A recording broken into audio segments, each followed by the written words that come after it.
নমস্কার বন্ধুরা, কেমন আছো তোমরা সবাই? আশা করছি সবাই খুব ভালো আছো, আর আমিও ভীষণ ভালো আছি।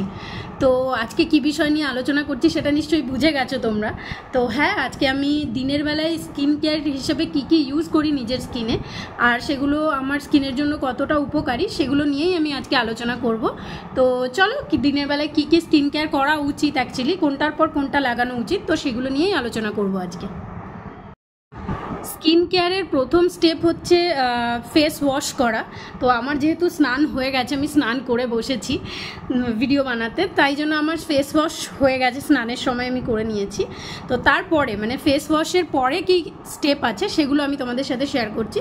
তো ফেস ওয়াশের পরে সবসময় একটা টোনার ইউজ করতে হবে স্কিনে। সেটা তোমার স্কিনে কোন টোনারটা স্যুট করছে সেই টোনার হিসেবে আমার কাছে এটা ভীষণ ভালো লাগে। আমার প্লামের একটা নায়াসিনামাইডের টোনার। তো প্রোডাক্টের রিভিউ আমি পরে দিয়ে দেবো তোমাদেরকে। তো আপাতত আমি কী স্কিন কেয়ার হিসেবে ইউজ করছি সেগুলোই আলোচনা করছি, ঠিক আছে? তো আমি ইউজ করছি এখন নিজের স্কিনে একটা টোনার। ফেস ওয়াশ করার পরে এই টোনারটা ইউজ করতে হবে, ঠিক আছে?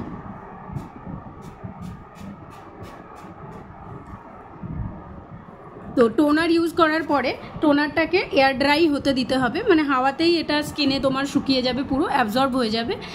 এতটা টাইম মোটামুটি ধরো 30 সেকেন্ড থেকে 1 মিনিট মতো তোমাকে ওয়েট করতে হবে এটা স্কিনে পুরো অ্যাবজর্ব হয়ে যাওয়ার জন্য। তো টোনারটা আমার স্কিনে পুরোপুরি অ্যাবজর্ব হয়ে গেছে, 30 সেকেন্ডের বেশিই হয়ে গেছে। তো এরপরে টোনারের পরে আমি ইউজ করি একটা সিরাম।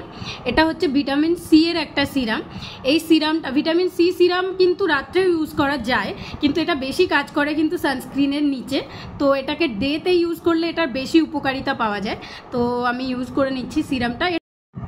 এটা বেশি নয়, 2 থেকে 3 ড্রপই পুরো স্কিনে এটা ভালো করে লাগিয়ে নিতে হবে।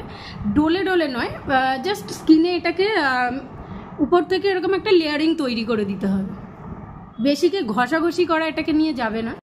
এরপরে এই সিরামটাকে অ্যাবজর্ব হওয়ার জন্য মোটামুটি 1 মিনিট মতো স্কিনে রাখতে হবে। এটা যখন পুরোপুরি নিজেই বুঝতে পারবে যে অ্যাবজর্ব হয়ে গেছে স্কিনে, তারপরে আমরা নেক্সট স্টেপ শুরু করব। তাহলে আমরা শুরু করলাম প্রথমে ফেস ওয়াশ, তারপরে টোনার, তারপরে একটা ভিটামিন সি এর সিরাম। এটা দিনের বেলা হলে, রাত্রে কিন্তু অন্য সিরাম, নায়াসিনামাইড বা হাইলোরনিক অ্যাসিড, তো এগুলো যার যার স্কিনে যেরকম প্রয়োজন সেই প্রয়োজনীয়তা বুঝে একটা সিরাম ইউজ করতে হবে। দেখো, সিরাম লাগানোর পরে আমার 1 মিনিট হয়ে গেছে, আর সিরামটা কিন্তু আমার স্কিন খুব ভালোভাবে অ্যাবজর্ব করে নিয়েছে। তো এবার আমি পরের স্টেপ হিসেবে একটা আমি ময়শ্চারাইজার ইউজ করব। এটা জেল বেস একটা ময়শ্চারাইজার। যেহেতু এখন গরমকালে খুব ঘন মানে ময়শ্চারাইজার যদি ইউজ করা হয় তাহলে স্কিনটা অনেক বেশি যেন অয়েলি ফিল করে। সেজন্য আমি গরমকালে সবসময় জেল বেস ময়শ্চারাইজার ইউজ করার চেষ্টা করি। তো এটাই আমি করি। তো আমি ময়শ্চারাইজারটা ইউজ করে নিচ্ছি সিরামের পরে, তাহলে আমরা ময়শ্চারাইজার ইউজ করছি।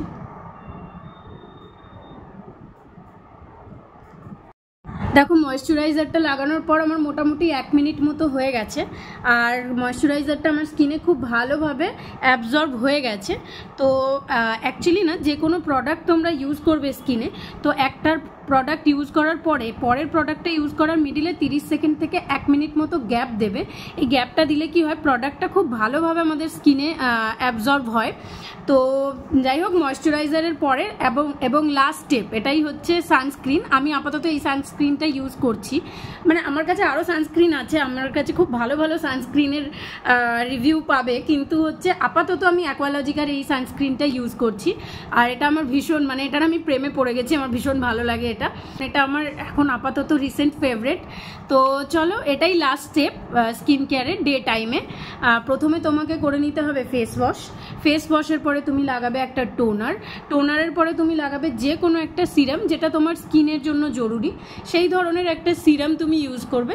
সিরামের পরে যে কোনো একটা যেটা তোমার স্কিনে স্যুট করবে সেরকম একটা ময়শ্চারাইজার, আর ময়শ্চারাইজারের পরে তুমি ইউজ করবে একটা সানস্ক্রিন। বাস এটাই। দিনের বেলায় যদি এই ফ্লোটা মানে কন্টিনিউ রাখা যায় তাহলে কিন্তু তুমি প্রায় 1-1.5 মাস এইভাবে করার পরে তুমি কিন্তু নিজেই বুঝতে পারবে যে স্কিনটা কিন্তু চেঞ্জ হচ্ছে। খুব সুন্দর একটা গ্লোয়িং স্কিন পাওয়ার জন্য কিন্তু এই স্টেপগুলো করা খুবই জরুরি। দেখো, স্কিন কেয়ার করতে গিয়ে আমাদের ঠোঁটের কথা ভুললে কিন্তু চলবে না। ঠোঁটটা কিন্তু মুখের খুব ইম্পর্টেন্ট একটা জিনিস। তো আমি ঠোঁটে ইউজ করি সব সময়, গরম হোক ঠান্ডা হোক, সব সময় আমি ইউজ করি একটা লিপ বাম।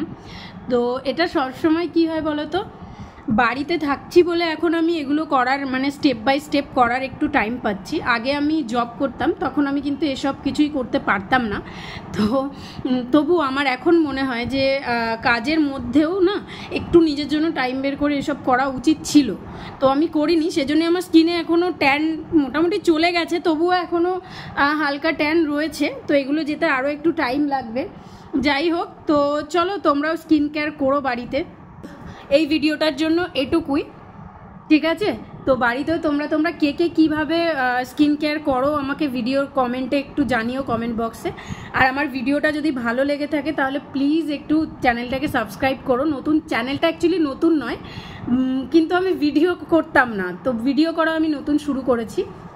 তো একটু সাপোর্ট করো। চলো, টাটা।